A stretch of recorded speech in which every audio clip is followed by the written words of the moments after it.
Hey all you comic book readers and true believers, it's Tuesday, and I'm your friendly neighborhood comic book guy, Mitch. You guys know what's up. Mitch's Picks. Alright. From Marvel Comics, Gwenpool Strikes Back, #1. Written by Leah Williams, art done by David Baldion. This is a new series coming out of Marvel Comics. All of you looking for your Gwenpool fix, this is definitely a good one. If you've never actually read anything by Gwenpool, this is still a good thing to book to start on. Gives you a little bit of her history, telling you she's not from the 616 universe. Her name's actually Gwendolyn Poole. She's kind of loosely based off Gwen Stacy, but not really. But she's from our world, real world. Somehow she gets trapped into the comic book world, and hijinks and shenanigans ensue and whatnot. But she talks about how basically if she's forgotten, then she kind of just gets blipped out of existence, I guess. And so she's trying to make a name for herself, I guess, in this comic book series. Make her notable enough to at least stick around in the ongoing continuity of Marvel Universe. This is a new series coming out. I don't know if it's a mini. It's not slated as a mini just yet, but it could be. And then again, this could just be her ongoing book as well. Wonderful art by David Baldion. And I've never read anything by Leah Williams, but if you're a fan of the Gwenpool stuff, this is definitely up your alley, guys. Check it out. From Image Comics, The White Trees, #1. Written by Chip Zdarsky, art done by Chris Anka.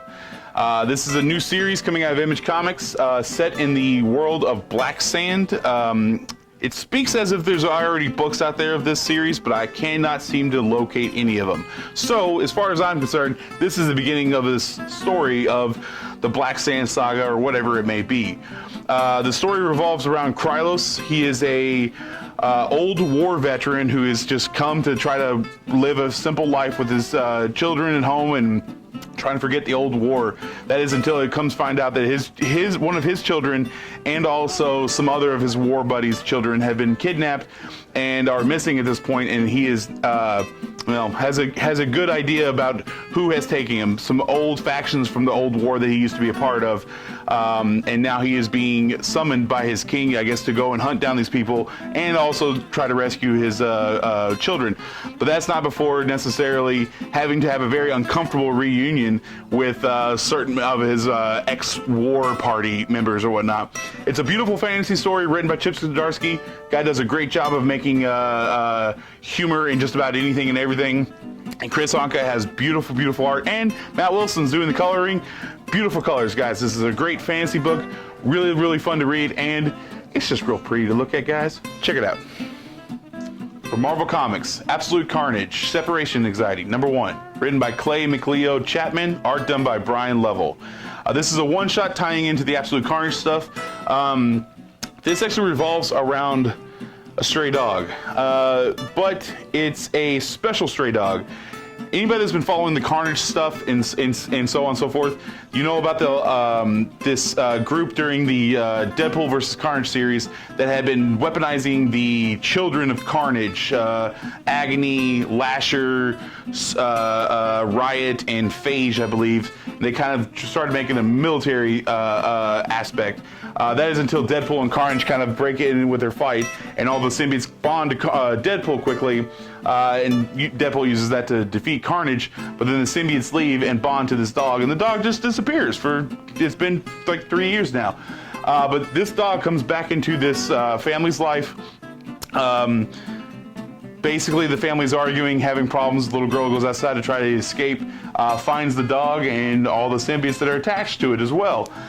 This basically is pulling Carnage's children into the main Absolute Carnage storyline, kind of giving you a story about where they've been and how they are now away from or I guess how they get into the main storyline and whatnot. This is just a one-shot, not completely necessary for the Absolute Carnage storyline, but really good read, and for me at least, it's nice to know what happened to the rest of those Carnage's children. Scream is not part of this story. Her story is completely separate.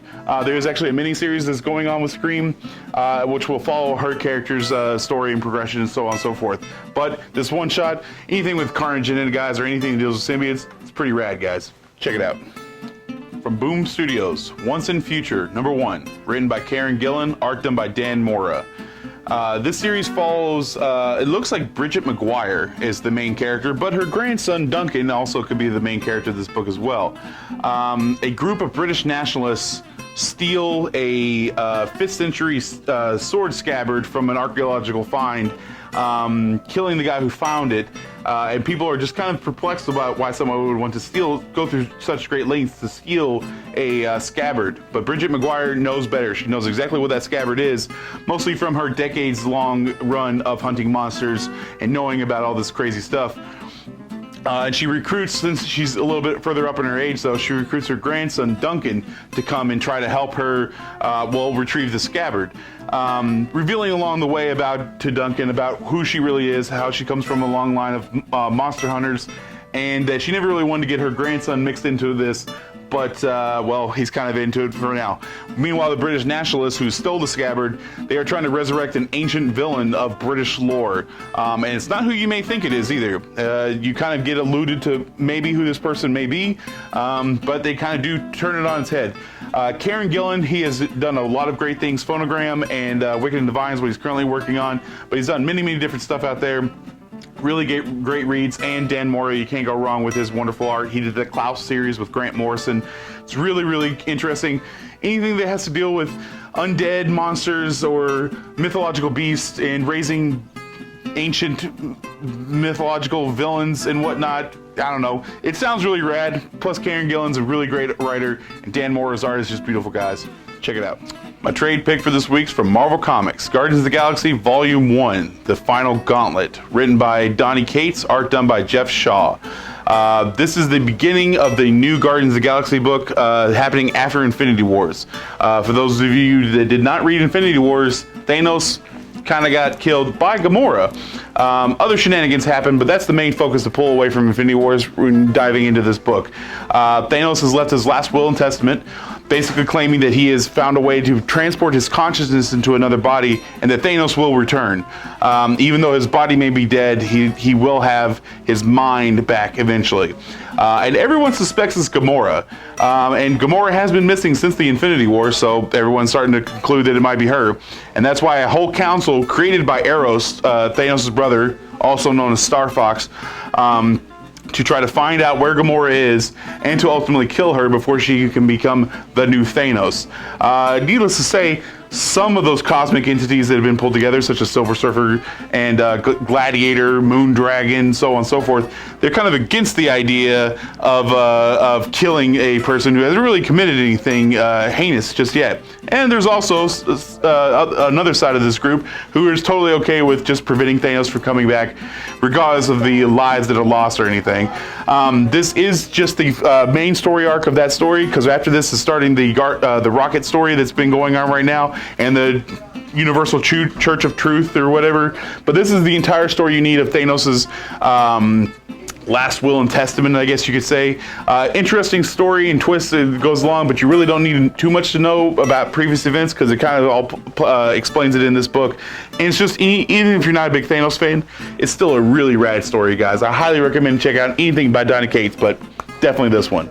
Check it out, guys. That's all my picks for this week, everyone. Keep reading your comics, true believers. See you guys next week.